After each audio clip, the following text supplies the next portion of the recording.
Apakah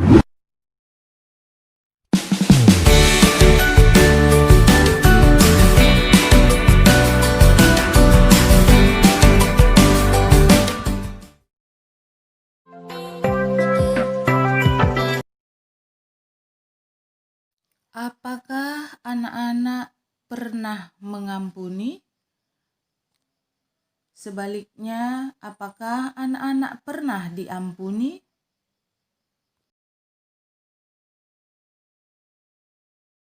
Pengampunan dari Yesus nyata pada orang-orang berdosa.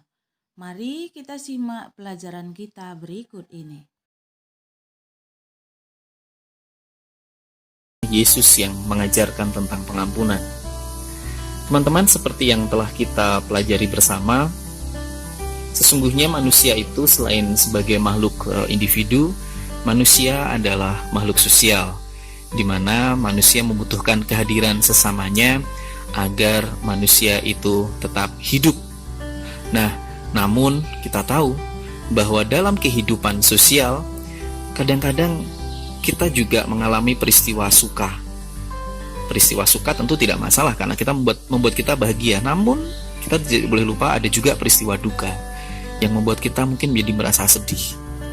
Nah, anak-anak, dari peristiwa duka ini mari kita belajar salah satu tokoh dunia yang kita kenal. Tokoh itu adalah Nelson Mandela. Nah, tokoh Nelson Mandela ini begitu dikenal di dunia karena dia pernah mengalami penyiksaan dan dipenjara. Mengapa Nelson Mandela disiksa dan dipenjara? Adalah karena Nelson Mandela memperjuangkan keadilan bagi sesamanya. Namun apa yang terjadi anak-anak? Nelson Mandela justru membalas siksaan dengan kasih, dan bahkan dia memaafkan atau mengampuni sipir penjara yang menyiksanya. Kita juga tahu bahwa di dalam pelajaran tentang Yesus mengajarkan pengampunan, kita diajak untuk mengenal dua kisah. Kisah yang pertama diambil dari Injil Yohanes bab 8 ayat 1 sampai 11. Di mana pada kisah itu kita tahu Yesus mengampuni perempuan yang berbuat dosa. Kemudian kita juga tahu dari salah satu kisah yang lain yang diambil dari Injil Matius bab 5 ayat 38 sampai dengan 48, di mana Yesus bersabda, kita harus mengasihi musuh kita dan kita harus berdoa bagi mereka. Apa intisari dari yang diajarkan oleh Yesus? Intisari yang diajarkan oleh Yesus dalam dua perikop atau dua kisah itu adalah berujung kepada pengampunan, berujung kepada rasa saling memaafkan. Ini seperti yang dialami atau dilakukan oleh Nelson Mandela sendiri. Nah, anak-anak, mengapa kita harus mengampuni? Apa sih untungnya mengampuni? Lalu kemudian kita juga bertanya, siapa yang harus kita ampuni? Dan kapan kita sebaiknya mengampuni? Semua pertanyaan itu sebenarnya pertanyaan yang mengindikasikan bahwa jangan-jangan kita ini adalah orang yang susah memaafkan.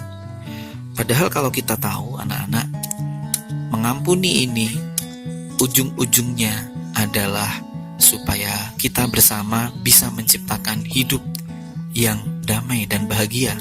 Semua orang pasti menginginkan hidup yang damai dan bahagia. Maka anak-anak, pelajaran ini menjadi sangat penting untuk kita, bukan sekedar kita hafalkan, namun harus kita lakukan dalam kehidupan kita, mengikuti ajaran dari Yesus yang begitu akrab dengan siapapun. Mutiara kehidupan apa yang bisa kita ambil dari pelajaran ini? Mutiara kehidupan yang bisa kita ambil dari pelajaran ini yang pertama-tama adalah, anak-anak, mari kita ingat tentang doa yang diajarkan oleh Tuhan kita Yesus Kristus, yaitu doa Bapa kami, di mana di sana ada kalimat yang berbunyi, ampunilah kesalahan kami seperti kami mengampuni yang bersalah kepada kami. Bukankah ini adalah tentang pengampunan?